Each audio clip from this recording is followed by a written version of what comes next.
Julia Blomberg, and welcome to our 4th episode of Titan TV News for the 2016-2017 school year. We are the Pembroke School News Program, bringing you school and community updates once a month. New episodes will air each month and can continue throughout the month at 5 and 9 p.m.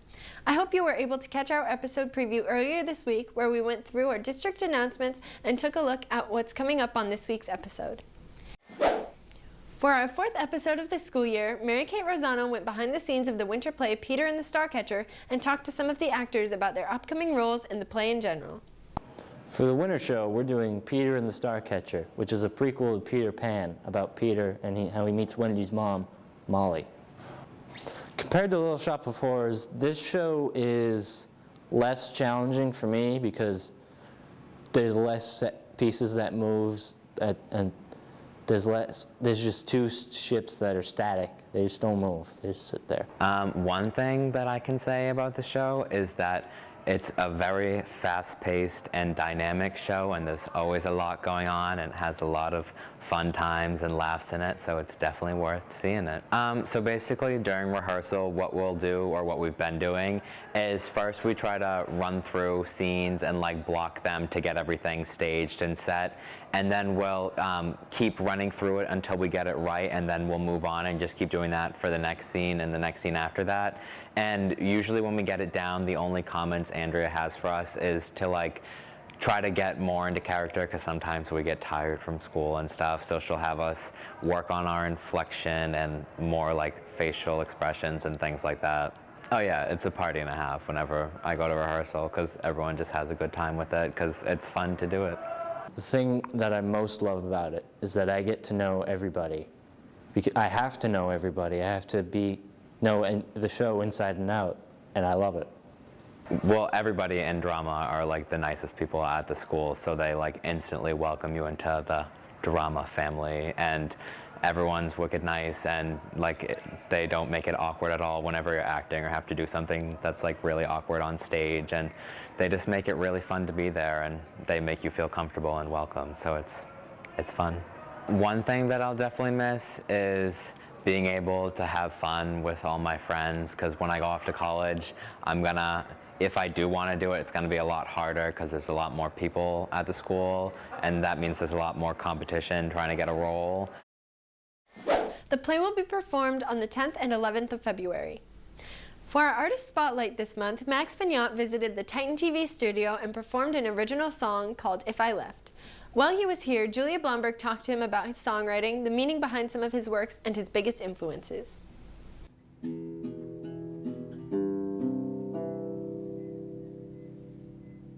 My name is Max Fagnant. I'm a senior this year. I've been doing this for, you could say, 3 years. The title of the song is If I Left, and basically it's kind of just a story about having someone rip your face off and throw all the cards on the table, say everything they have to say about you.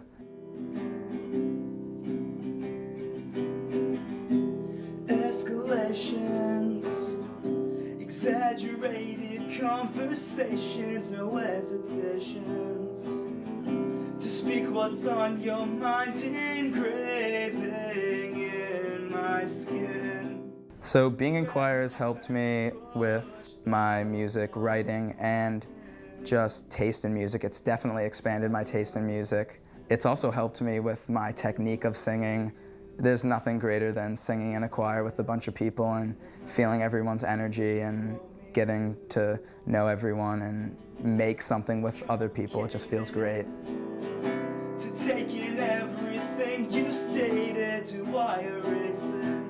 For me, inspiration comes from a lot of different places. It comes from the Beatles. I grew up listening to the Beatles. I would listen to a Beatles CD every night before I went to bed. But it also, a lot of the sound, I feel like it's a bit of a harder sound, like a rock sound, comes from, I grew up listening to the Red Hot Chili Peppers, the Foo Fighters, Blink-182, Sum 41, like pop punk and alternative rock, and that's definitely a huge impact on my musical taste and creativity. In the night, would you throw me to the wolves? If I left in the night, would you paint your face black and try to take it it back? You spoke your mind, should I come back? It's definitely an outlet for me, a way that I can just spill everything that I have to say. There will be times where I'll get in an argument with a family member, or in something smaller than that, so insignificant that, but it could be bothering me. And even if I don't end up to go display the song for people to hear, I just write it and write a song just as a way to get past whatever emotional thing I'm dealing with at the time. It's great for me. So hard to breathe, it's hard to breathe. When I was writing this song, I was incredibly stressed out about college, and I was having a lot of conflicts with my family. Would you throw me to the wolves if I left in the night? Would you paint your face black and try to take it back? You spoke your mind, should I come back?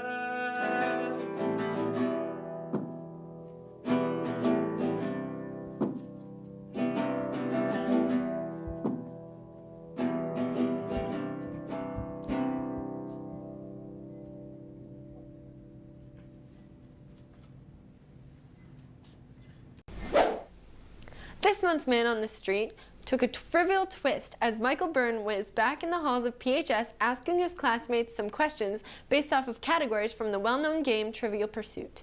So this is a Trivia Pursuit themed episode. I figured really nothing big going on in January, so we'll just do a game show kind of themed episode. You ready for some Trivia Pursuit? Oh yeah, I'm ready for some Trivia Pursuit. The first question is in the category of science and nature. Are you ready? Sure. What is the powerhouse of a cell? The powerhouse of the cell is the mitochondria. The mitochondria. The one thing I've learned, the mitochondrion. The mitochondria. The next question is arts and literature. Who painted the Mona Lisa? Da Vinci.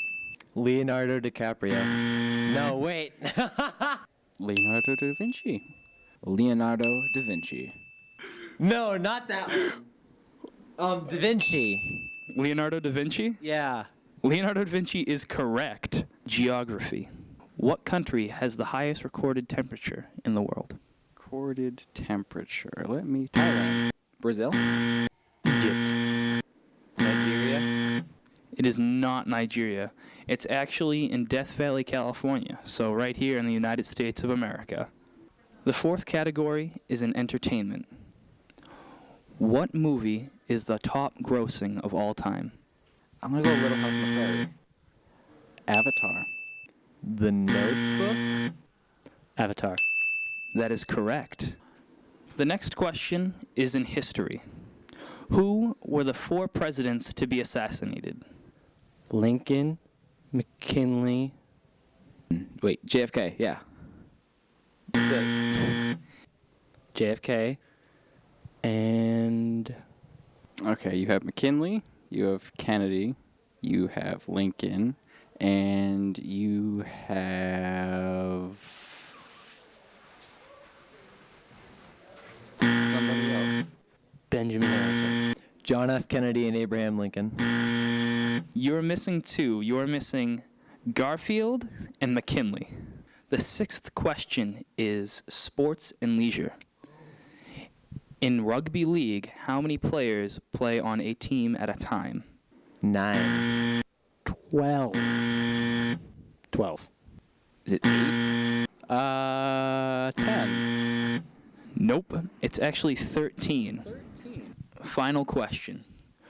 What artist has the record for most songs on the top 100 at a single time? The King, Michael Jackson? Michael Jackson. Michael Jackson? Michael Jackson. It is not Michael Jackson. Many, many people guess Michael Jackson. It's actually Drake. In our first PSN segment of the school year, Michael Byrne sits down with Athletic Director Justin Domingos and talks about how different teams around PHS are doing this season. I'm Mike Byrne with Titan TV's PSN, and I'm here with the Athletic Director for Pembroke High School. So, what do you do in your job as athletic director? That's a great question, Mike. Being athletic director encompasses a lot of things. Scheduling games, practices, hiring coaching staff, making sure all of our student athletes are in compliance with both Pembroke High School rules and MIAA rules as well. Educating our coaching staff, educating our student athletes on various initiatives through the MIAA. So it really is a job that requires a great deal of organization and one that you need to concentrate on educating your staff and athletes. Mm-hmm. Now, what are some challenges with following both the Pembroke rules and the MIAA rules with certain the different sports going down the line? You know, one thing we're lucky about here in Pembroke is that both the high school and Pembroke Public Schools really are partnered with the MIAA in terms of what's appropriate and what's not appropriate, and what eligibility means for an athlete and what eligibility means here for a student. So I don't feel a lot of pull and tug between the MIAA and Pembroke. I feel more of a synergy and a partnership. Mm-hmm. So it's a pretty great place to work. Yeah. So with your job, how many different sporting events do you have to see over like a week? A week? Well, let's take this week. I think I'll be at between 4 and 6. It depends on a couple logistic things with my family at home and taking care of a 1-year-old daughter. But I try to get to as many as I can. Tonight we're hosting 3 levels of basketball, and I'll be at every one of those games. Tomorrow night we're hosting 2 levels of basketball. We've got a swim meet this week.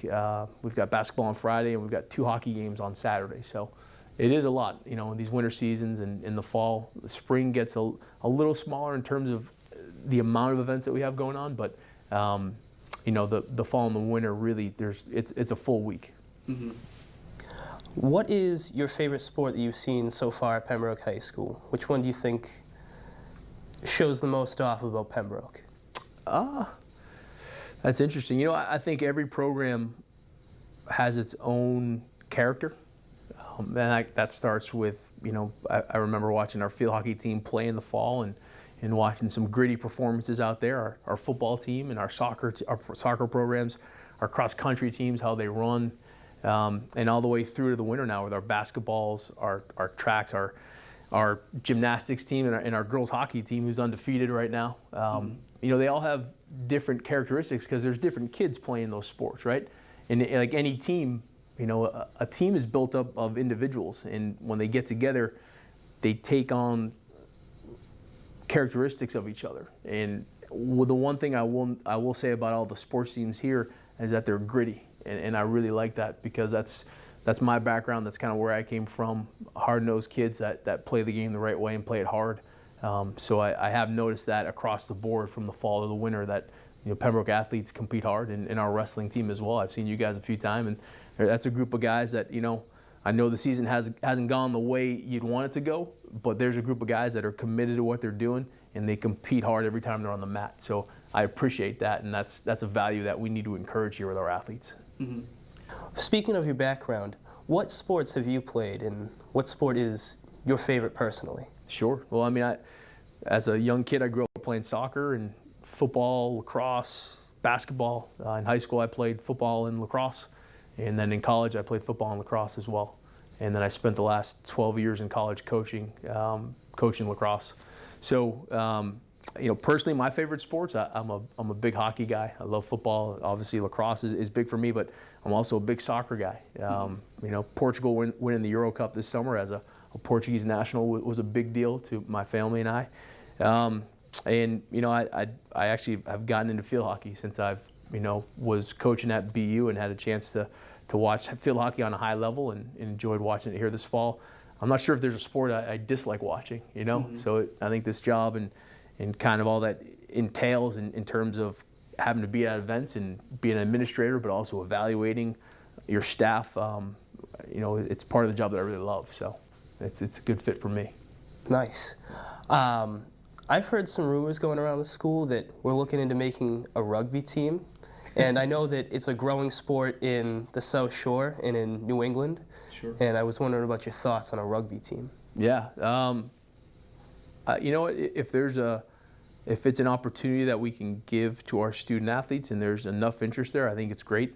This is maybe the second time I've heard it. I heard it from a couple of football guys in the fall that said they wanted rugby, but you're honestly the second person that's mentioned that to me. So, you know, I think it's something that we can explore over the next couple of years because there is a lot that goes into that. There are, you know, there are a handful of issues that would have to be addressed, you know, where that team plays and the equipment needed, a coach, you know, a proper coach really to get a contact sport like rugby. You know, you really want to make sure that you have somebody who's sharp there and can teach the game the right way.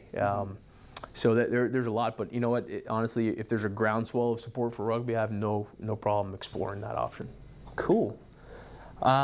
So this upcoming fall season, what are some sports that you're looking forward to and some teams that you're specifically looking forward to playing?